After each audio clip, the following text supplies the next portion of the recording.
This is my 1972 Chevelle, personal car. It's been a dream car of mine for, man, I'd probably say 20 years. The idea of the car is to build a full chassis car, build it from scratch, that type of deal. New, modern fuel-injected motor, new chassis, coilover suspension, big brakes, nice interior and a decent paint job. That's what I want to do with this car. The car does feature an LT1 from a 2018 Chevrolet Camaro. So it's already probably got 400 something horsepower. It's got a pretty decent cam that's installed to it. It's been tuned. I've put quite a few miles on the car with the motor in it, but I think it's gonna need a Whipple. It's gonna need a blower on top of it. So just to have a little bit more power to turn those tires. These are 20 by 15s in the rear with a 29-inch tall tire, and those are 20 by 8.5s in the front. I think it's for sure gonna need to go at least another inch lower in the front. But the cool thing about how low this car is we've narrowed the track width quite a bit. And this car will actually turn lock to lock and still have room. So we actually, to be honest with you, we might go back and add half of an inch or 3/4 into those control arms to bring them out just a little bit more, because we've got room. So, but you know, if the car does go lower, maybe I need that gap, I don't know. Very minimal body mods on this one, probably not a whole lot. We may extend the fenders down a little bit lower, probably build a little bit of a chin splitter in the front, something to give it more that pro touring style look. I've always wanted to get rid of this seam here, but this is pot metal and this is actual steel. But we've got some pretty badass sheet metal guys that work in this shop, so I might commission one of those guys to build headlight buckets that are out of steel and can be welded in rather than poured pot metal. I guess it wouldn't even be standard.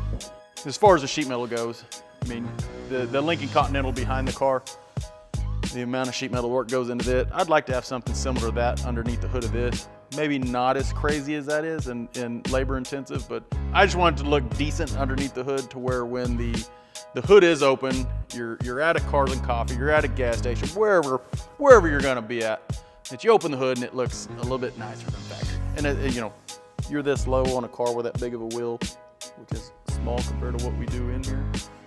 You can't run stock fender wells and shit like that, and I'm damn sure not gonna have it open fender well. The frame's right out here on the outside. Within doing so, I had Peepaw put exhaust cutouts into the side of the frame because we're gonna cut into the side of the body and have side exhaust right here, because with the cam that's in the car, I didn't want to go all the way up and over and go around the gas tank and all the way out the back. Something in my head says that I want side exhaust on this car, so a little bit of I want to do a square cutout right there, weld in that seam, and have the bump from the motor coming out the side, so you can see right where that exhaust is gonna go out.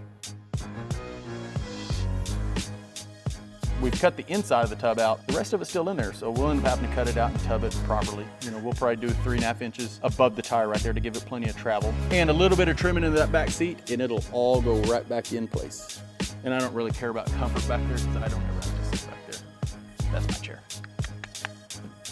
So I've been torn on what color I want to paint this car. I say I paint, I don't paint. I'm not the painter, so it's gonna have to go to somebody to get painted, but it's still undetermined of what I want to do. Anybody that knows me knows that I like the color red. And I like red and black. Those are my two colors. You know, if you look at any of my newer dualies, they're red or they're black, or they're red again and another black one. Those are my colors. Everyone ever pretty much that owns one of these Chevelles, they put racing stripes on it. And that is so cliche, I can't stand it. So this car will not have racing stripes. But I did buy the car already painted like this, and it has the satin black on the hood, and it continues down the door and into the quarter panel. So since I can't decide in between a red and a black, I've really thought about painting the car red and keeping this satin black here, and then adding satin black on the trunk, in the back, and around the back glass. I thought about doing that because I thought that would be a little bit different than what you would normally see a normal Chevelle with stupid racing straps on it.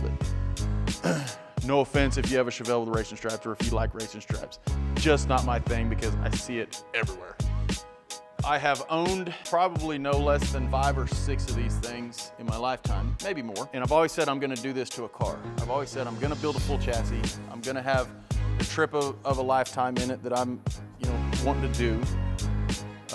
And I've always ended up selling them. I've always come up on hard times or need money or whatever the case is, or I get bored with a car before I can get to it, and I sell them. So this car was different. I told myself that I'm getting older. I'm 41 now. And I realized that tomorrow's not always guaranteed. So I pushed the guys, Sean. I was like, Sean, you've got to get this car here because I want to take this trip. I set up the trip that I discussed, the trip of a lifetime that I've always wanted to do for as long as I can remember. It's always been this car. It's always been this body style of car, is to take this car from Oklahoma, drive it to San Diego. From San Diego, go up the PCH1 all the way to the Redwoods, hit Yosemite National Forest. You know, stop all along the way. Like I want to do like a 2-week trip up that PCH1. I've never been that far west, much less to see all the sights that you can see on that stretch of road. So that's the thing that I want to do, and I've always wanted to do it with my lady by my side. You know, this car's going to be a 2-seater. Sorry, kiddos, you can't go. It'll just be me and her. And you know, you're on a trip that's long enough that the car's going to need an oil change midway through this trip. So no trailers involved. But I guess we should probably talk about the chassis. People has put the chassis together pretty damn quick.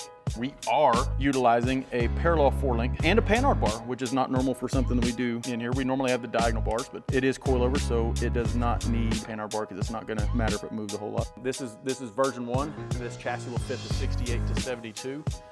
It'll fit the GTOs, it'll fit the Chevelles, it'll fit the Cutlasses and stuff like that. So it's a pretty broad range of chassis options that it'll fit. So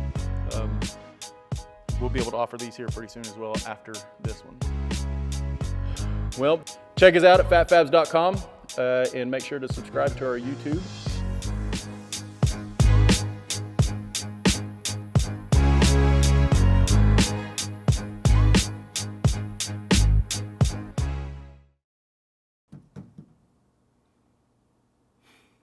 Zach can't keep a straight face. He likes my sound effects. Fuck you, Zach. So, yeah, that's it.